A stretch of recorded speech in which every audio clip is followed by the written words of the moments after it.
ओम श्री कृष्णाय नमः. श्री गणेशाय नमः. तिच्या चरण कमलांचे स्मरण केल्याने तो सूर्य ज्याप्रमाणे अंधाराच्या राशी नष्ट करतो, त्याप्रमाणे विघ्नांचा नाश करणाऱ्या त्या सिंदूर वदन देवाचा गणपतीचा जयच आहे, जी कुंद चंद्र व तुषार यांच्या मालिकेप्रमाणे गौरववर्ण आहे.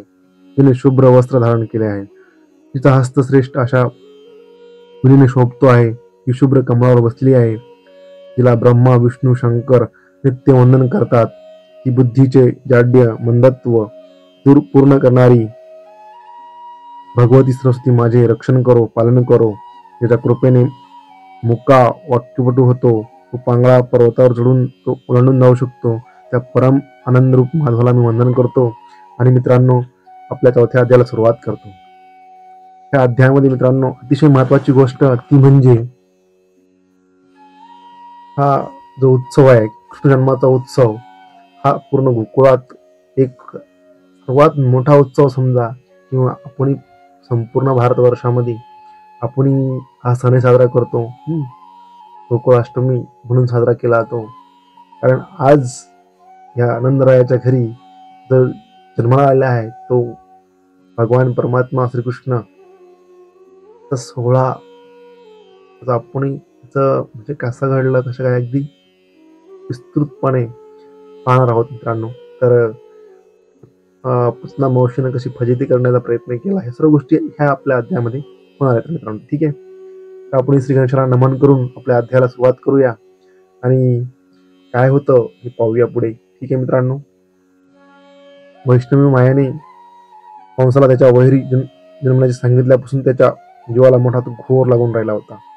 त्याला जेव्हा ही गोष्ट कळली ना, तो मित्रांनो, कृष्ण एक असं म्हणजे जेव्हा जन्माला यायचंय त्याच्या अगोदर पासून कूटनीती सुरुवात झाली. कंस हा खूप बलशाली आहे, खूप काही आहे, पण त्याला मनातून त्याचं पहिलं मन खच्च करून टाकायचं. तो मनात हारला तो रणात हारला. अतिशय महत्वाची गोष्ट मित्रांनो. त्याला पहिलं कमजोर करायचं मनाने, की तू मरणार आहे. मी त्याला एक गोष्ट कळली की मी मरणार आहे. आतापर्यंत वाटत मी म्हणजे सगळ्यात बलिष्ठ राजा आहे. आतापर्यंत किती राजांना बंदिष्ट करून ठेवलं होतं का? त्याला माहिती माझ्यापेक्षा कोणी बंदिष्ट आहे. आणि त्यानं त्याचं इतकं मोठं साम्राज्य वाढवलं होतं की त्यानं जरासंधासारखा महाबलाढ्य राजाशी संबंध जोडले.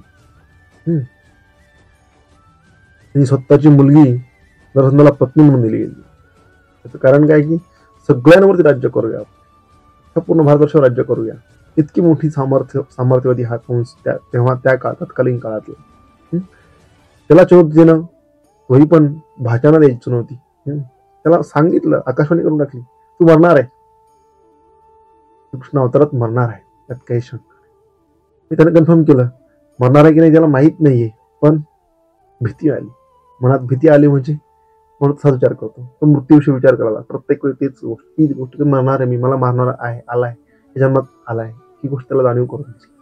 ही कूटनीती अगदी जन्मापासून सुरू झाली काय ना मित्रांनो. तर आता पुढे तो पुढे काय होतं मित्रांनो. इकडे गोकुळात काय घडले ते ऐका. त्या रात्री यशोदेला जाग आली.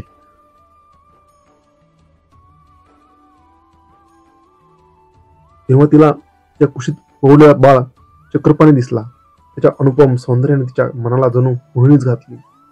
त्याचे तेज त्या घरात मावत नव्हते. अरे तो नॉर्मल थोडीच माणूस, भगवान श्रीकृष्ण, महान परमात्मा. कृष्णाचं रूप पाहणं म्हणजे ते तेज साठी डोळे तितकेच पॉवरफुल पाहिजे, है की नाही. सुकुमार बाळ तिला ती मोहिनीच घालवलं पूर्णपणे. आपल्या पायांचा अंगठा आपल्याच तोंडात घालण्याचा प्रयत्न ते तिच्याकडे पाहून हसत होता. तो सगुण साकार परब्रह्म पाहून ती धन्य झाली. हा तिचा आनंद त्रिभुवनात मावत नव्हता. अशी कुठली आई, तर ज्या आईच्या पोटी श्रीकृष्ण आला, त्याच्यासारखा आनंद हे जगात कोण. यशोदा माता झाली, यशोदा अख्ख्या जगाची जन्माता. कारण तिच्याच पोटी श्रीकृष्ण जन्माला ती महान आई असेल ना, ती महान असेल. महत्व कमी आम्ही समजू, त्याला आईच व्हावं लागतं.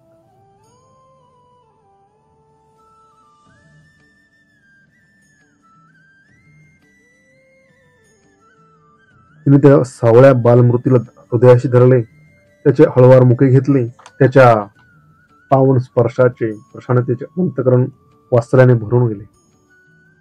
ते वात्सल्य दुधरूपाने प्रकटले आणि दुसऱ्या क्षणी तिने त्या जगदीश्वराला आपल्या छातीशी धरले.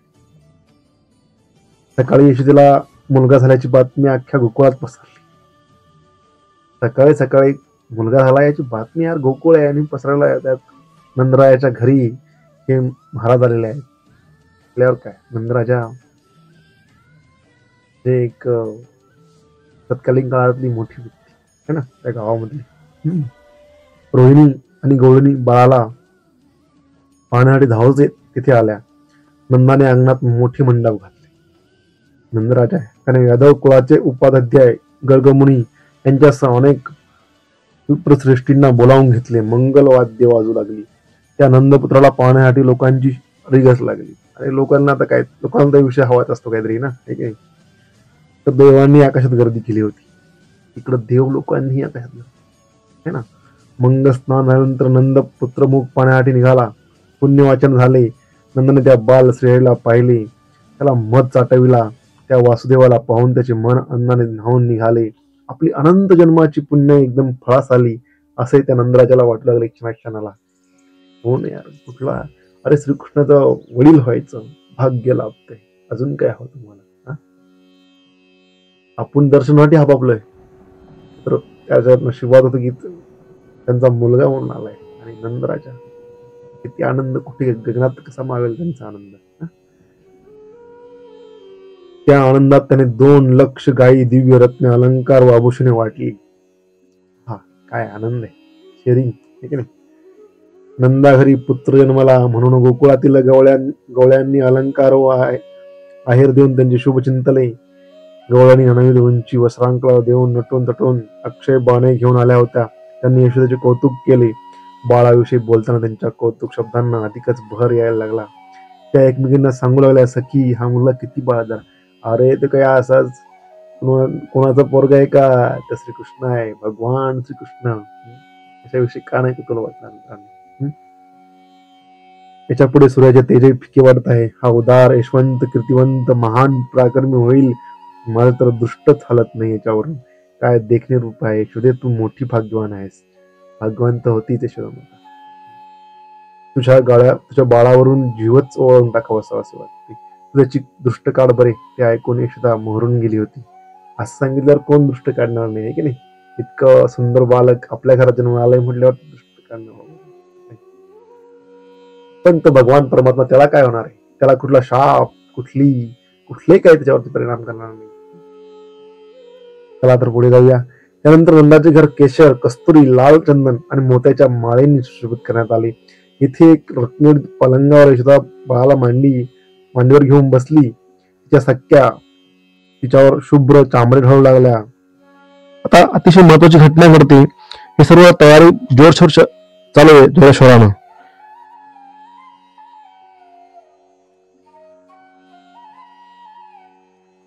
पण तेवढ्यात आता ज्ञानी गर्गमुनींचं आगमन होत आहे. विद्वान ब्राह्मणांचं त्या बाळाला पाहण्यासाठी आले. गर्गमुनींनी बाळाचे मुखावलोकन केले. त्याचा हात पाहिला, लक्षणे पाहिली आणि अत्यंत आनंदाने म्हणाले, यशोदे तू मोठी भाग्याची आहेस. आज भगवान विष्णूची माता होण्याचा सर्वश्रेष्ठ गौरव तुला प्राप्त झालेला आहे. या जगातली जन्ममाता म्हणून तू आयुष्यभर नावावर पडशील. तू धन्य आहेस. हा तुझा पुत्र ईश्वरी अवतार असून आपल्या कीर्ती पताका दिगंतरी फडकवतील. हा दैत्य कुळांचा संहार करील. गो ब्राह्मण सज्जन संरक्षक म्हणून प्रसिद्ध वंद्य पूजनीय होईल. हा भक्तांचे दासत्व पत्करील. दीनपत्तांचा कैवार घेऊन त्यांचा उद्धार करील. हा रोज चित्रचित्र लीला दाखवील. याच्या पुढे भले भले महावीर हातवीर होतील. पण भक्ती प्रेमामुळे याचे काही चालणार नाही. आपल्या बाळाचे ते दिव्य भविष्य ऐकून नंद व यशोदा थक्कच झाले. यावेळी यशोदेच्या मांडीवर झोपून निवांतपणे स्तनपान करणाऱ्या त्या लीला विग्रही नारायणाने तिच्या पदराखालून हळूच आपले मुख बाहेर काढले आणि आपल्या कमळ नयनांनी गर्गमुनींकडे एक प्रेमळ कटाक्ष टाकून, कमाल आहे तुमची, माझी लीला आधीच या सर्वांना सांगितली. भगवान विष्णूंनी त्याला प्रश्न केला, अरे बाबा अजून तुम्ही जन्माला आलोय अजून तर खूप लहान आहे, अजून तर लीला क्रीडा करणार आहे, त्याच्या अगोदर तू यांच्या तावडीत नेऊन टाकलीस. हा, तू आता थोडा संयम ठेवशील. अशा अर्थाचे मनसीत केले. त्यानंतरचे 12 दिवस नंदाघरी अद्भुत सोहळा झाला. नंदाने आपल्या दानधर्म करून ब्राह्मण आणि याचकांना संतुष्ट केले. 13व्या दिवशी त्या वैकुंठधिपतीचे थाटात बारसे झाले. आता नंदरावच्या घरी बारस आहे, ते काय असं कॉमन बार थोडी असणार मित्रांनो, एकदम हाय प्रोफाईल, एकदम मस्त, त्या काळातल्या अतिशय नावाजले, आणि ते भगवान श्रीकृष्ण. राधे राधे मित्रांनो. श्रीकृष्ण एक अशी देवता आहे जी स्वतःमध्ये सर्व गोष्टी आहेत, त्याच्यावरती कुठलाही शाप काही लागू होत नाही, अशी ती व्यक्ती नाही म्हणतात, भगवान परमात्मा. ठीक मित्रांनो, तर तुम्हाला प्रश्न पडला असेल, आपल्या ह्या नंदाचं जे बाळ आहे याला श्रीकृष्ण नाव कोणी दिलं, तर गर्ग मुनींनी नामकरण केले. ध्यानात ठेवा, अतिशय महत्वाची गोष्ट सांगतो मित्रांनो. भगवान श्रीकृष्ण, तुम्हाला कधी कोणी विचारलं भगवान श्रीकृष्णाचं नामस्मरण कोणी केलंय, तर तुमच्याकडे उत्तर असायला हवं तर ते गर्ग मुनींनी केलंय मित्रांनो. ठीक आहे, तेच पाहिला होते, त्यांनीच नाव ठेवणार आणि पुढे काही त्यांनी सर्व गोष्टी सांगितल्या, पण आहे की नाही, मला समजतंय मग मित्रांनो. हो, काय गंमत आहे पहा. जो अनादी आहे, अनंत आहे, मूळ प्रकृतीचा पती आहे, त्रिभुवनाचा आधार आहे, ओंकाराचे रहस्य आहे, जो ब्रह्मादिकांच्या ध्यानात येत नाही, त्याच्यापासून ब्रह्मांडाचे पानही हलत नाही, त्याच्या अवतार लीलांचे वर्णन करता येत नाही, जो स्थूल दृष्टीने मन चक्षुंनी दिसला नाही, तो सर्व साक्षी सर्वेश्वर जगत पिता भक्तवर दायक चैतन्य महाप्रभू वैकुंठीचा राणा पाळण्यामध्ये खेळत होता, आणि गोकुळातील स्त्रिया त्याला बाळा जो रे असं म्हणत होत्या. काय क्षण असेल तर मित्रांनो, सगळं गोकुळ भारावून गेलंय. अनंत अवतारांमध्ये अत्यंत प्रौढपणे वागलेला तो श्रीहरी या अवतारात मात्र मजाच करायची अशा निश्चयाने चालला होता, आणि त्याप्रमाणे सर्वांकडून गोड कौतुक पुरवून घेत होता. श्रीहरीला पाळण्यात घालून त्याचे नामकरण केल्यानंतर सर्व स्त्रियांनी यशोदेची ओटी भरली आणि तिला वस्त्रालंकार देऊन आपल्या घरी गेल्या. त्या नंदाने गर्गमुनी व ब्राह्मणांचा उत्तम सन्मान करून त्यांना आदराने निरोप दिला. कृष्णाच्या आगमनाने गोकुळात अनेक शुभचिन्हे प्रकट होऊ लागली. गायी भरपूर देऊ लागल्या, वृक्षांना भरपूर फळे लागली, पिकही भरपूर लागले, लोक निरोगी चिंतारहित झाले, सर्वत्र संपन्नता आली, चराचर सुखी झाले. कंसाला मात्र मथुरेत अनेक दुःख शाळू लागली. त्याच्या प्रसादाच्या मुख्यद्वारापाशी कुत्री उडू लागली, त्याच्या राजसभेवर विजा पडल्या, भूमिकंप झाला, मेघांतून रक्तवर्षाव होऊ लागला. कंसाला अनेक दुःख स्वप्ने पडू लागली. ती स्वप्ने पाहून कंस धास्तावला, चिंतारोपी अग्नीत अहोरात्र जळू लागला. त्याला धड झोपही येईना आणि काहीच होईना. आपल्या प्राणाशी विचार विमर्श केला, म्हणाला माझा वैरी जन्मला आहे हे नक्की, पण त्याला नेमका ठाव ठिकाणा शोध घेऊनही कळत नाही. तो सापडला तर त्याला नायनाट करणे शक्य आहे. योग त्याच्याबद्दल निश्चित काही माहिती सांगेल त्याला मी हवे ते देईन. प्रधान म्हणाला, महाराज आपला वैरी गोकुळात एका गोळ्याच्या घरी जन्माला आहे अशी अफवा कानी आली आहे, पण गोकुळात अनेक बाळंतिणी असतील, त्या अर्भकांमध्ये तुमचा नेमका वैरी कोणते कसे कळणार. त्या बैठकीस महाबळ नावाचा एक दैत्य उपस्थित होता. तो म्हणाला, मी वेषांतर करून ब्राह्मण विदुषाच्या रूपात येथे जाऊन त्याचा शोध घेतो. ते ऐकून कंसाला बरे वाटले. त्याची संमती मिळताच महाबळाने वेषांतर करून गोकुळात प्रवेश केला. मित्रांनो, याची अवस्था खूप भारी केली. हा अगदी म्हणजे हा जाणारा पहिला माणूस त्यांच्याकडे है ना. भगवान कृष्णाला भेटणारा जेमतेम 12 दिवस झाले असतील फक्त. ते लहान लेकरू, त्याला भेटण्यासाठी त्यांनी एक राक्षस पाठवला.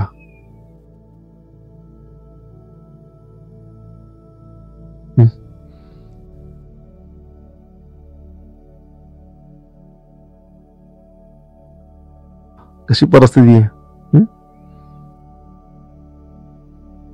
त्याने वेषांतर केलेलं आहे. निघाला नंदरायाच्या घरी जायला अतिशय धामधूम तयारीमध्ये.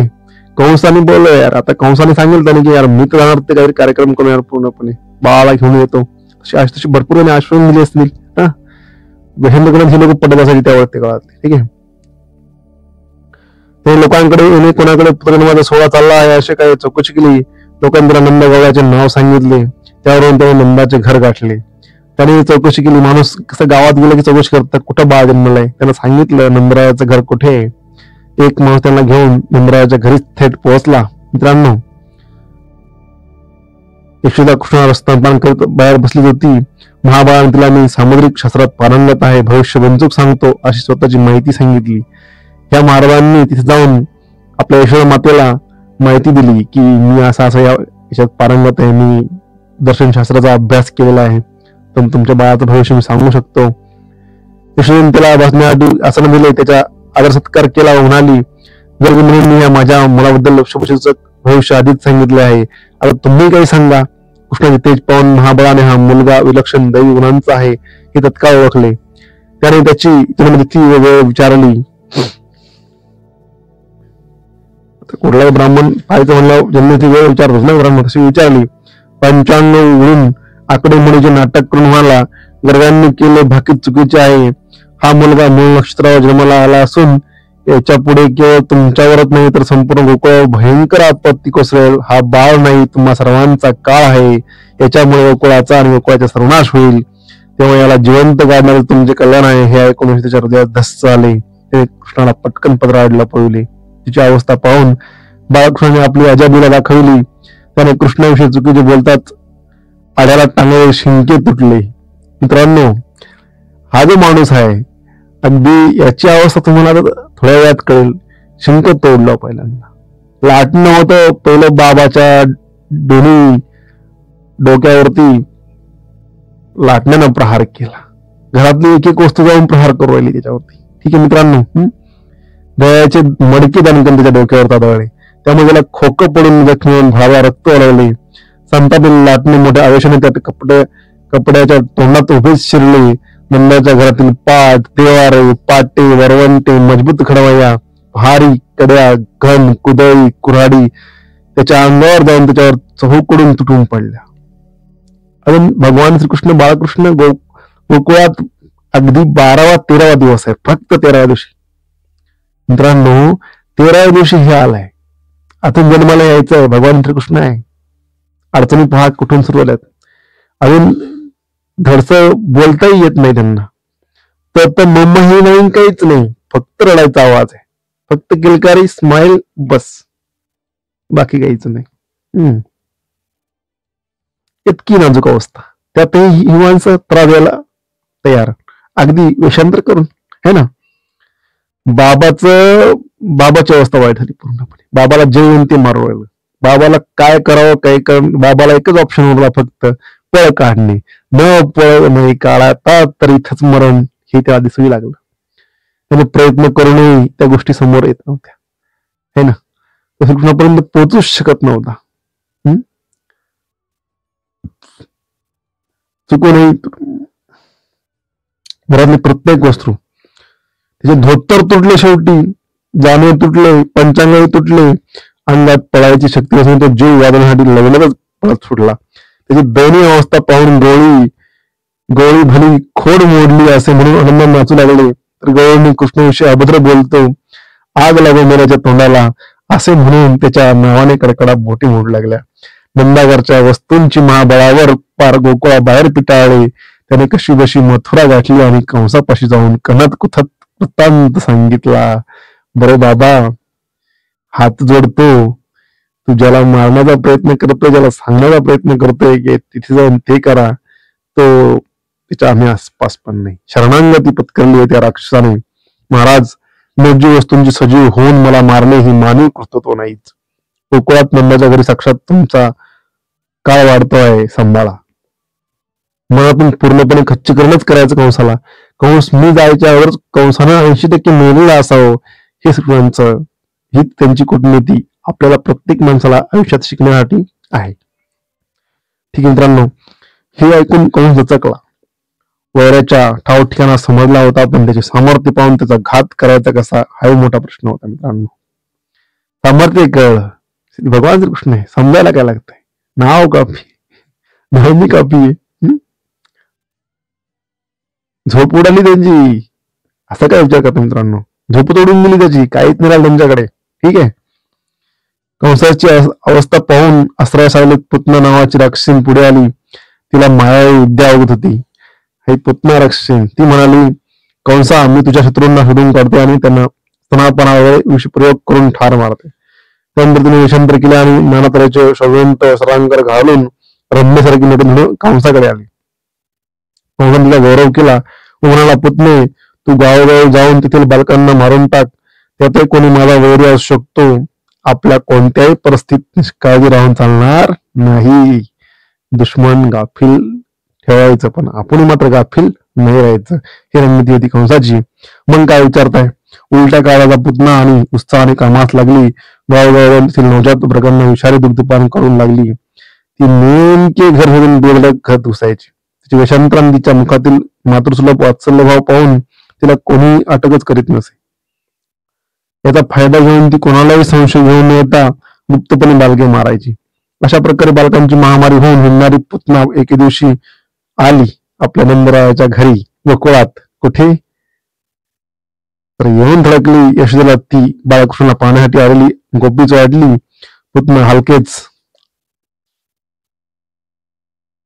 श्रीकृष्णाच्या पाळण्यापाशी गेली. त्यावेळी मोहक रूपडे त्याच्या बाळेला पाहून तिलाही खूप बरे वाटले. ती यशोदेला म्हणाली, माई, या बाळाला पाहून माझ्या वात्सल्य मात्र भावानावर झालेला आहे. त्याला स्तनपान करण्याशिवाय माझे समाधान होणार नाही. ही सरळ स्वभावाची चांगली बाई आहे असा विचार करून यशोदेने तिला स्तन देण्याची अनुमती दिली. यशोदा माता साधी बोली हो. तिच्या मनात काय शंका आहे की असे लोक पण असतील, हे लोक माझ्या बाळाला 14-12 दिवशी डिस्टर्ब करतील, असा त्याने कधीही विचार नव्हता केला. पण झाला त्याच्या गोष्टी. ठीक आहे मित्रांनो.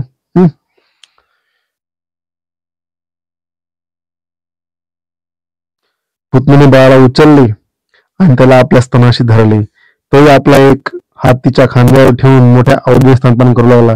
बघता बघता तिच्या स्तनावरील सर्व विष शोषून घेतले. मग सर्व दूधही शोषून घेतले. पण तरी त्याचे स्तनपान थांबेना. तो आला मरून पडेल असं तिला वाटत होते, पण तसे काहीही घडले नाही. आता तिच्या स्तनपानाची तीव्रता खूपच वाढली होती. तिचे प्राणच खेचून घेऊ लागला. त्यामुळे तिच्या स्तनांना तळस लागली. प्राण कासावीस होऊन तिच्या सर्वांगास कंप सुटला. ती काकुळतीस आली. कृष्णा, मला सोड सोड, मला जाऊ दे, मी पुन्हा गोकुळात येणार नाही असे म्हणून माझ्या नंदराजाच्या घरी आलेल्या छोट्या पाहुण्याने, 13 वर्षाच्या पाहुण्याने जी गंमत केली आहे दोन माणसांची.